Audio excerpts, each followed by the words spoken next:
ಬೃಹತ್ ಮರವೊಂದು ರಸ್ತೆಗೆ ಉರುಳಿ ಬಿದ್ದು 3 ವಾಹನಗಳು ಜಖಂಗೊಂಡ ಘಟನೆ ಇಂದು ಮಧ್ಯಾಹ್ನ ಉಜಿರೆಯಲ್ಲಿ ಸಂಭವಿಸಿದೆ. ಉಜಿರೆ ಬಸ್ ನಿಲ್ದಾಣದ ಸಮೀಪವಿದ್ದ ಬೃಹತ್ ಮರವೊಂದು ಏಕಾಏಕಿ ರಸ್ತೆಗೆ ಉರುಳಿ ಬಿದ್ದಿದ್ದು, ಈ ವೇಳೆ ಒಂದು ರಿಕ್ಷಾ ಸಂಪೂರ್ಣವಾಗಿ ಜಖಂಗೊಂಡು 2 ಕಾರುಗಳಿಗೆ ಹಾನಿಯಾಗಿದೆ. ಸದ್ಯ ಆಟೋದಲ್ಲಿದ್ದ 3 ಪ್ರಯಾಣಿಕರಿಗೆ ಸಣ್ಣಪುಟ್ಟ ಗಾಯಗಳಾಗಿದ್ದು, ಪ್ರಾಣಾಪಾಯದಿಂದ ಪಾರಾಗಿದ್ದಾರೆ. ಘಟನೆಯಿಂದ ಕೆಲವು ಗಂಟೆಗಳ ಕಾಲ ವಾಹನ ಸಂಚಾರ ಸ್ಥಗಿತಗೊಂಡು ರಸ್ತೆಯುದ್ದಕ್ಕೂ ಟ್ರಾಫಿಕ್ ಜಾಮ್ ಉಂಟಾಗಿತ್ತು.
ರಸ್ತೆ ಬದಿ ಇರುವ ಅಪಾಯಕಾರಿ ಮರಗಳ ಬಗ್ಗೆ ಈ ಮೊದಲೇ ಪ್ರಜಾಪ್ರಕಾಶ ನ್ಯೂಸ್ ವರದಿ ಬಿತ್ತರಿಸಿದ್ರು.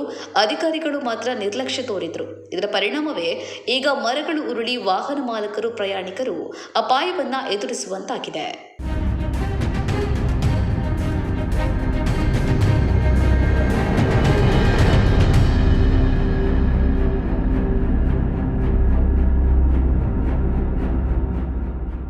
ಹೆಚ್ಚಿನ news ಅಪ್ಡೇಟ್ಗಾಗಿ Prajaprakash news YouTube channel ಅನ್ನು ಸಬ್ಸ್ಕ್ರೈಬ್ ಮಾಡಿ ಮತ್ತು ಬೆಲ್ ಬಟನ್ ಕ್ಲಿಕ್ ಮಾಡಿ.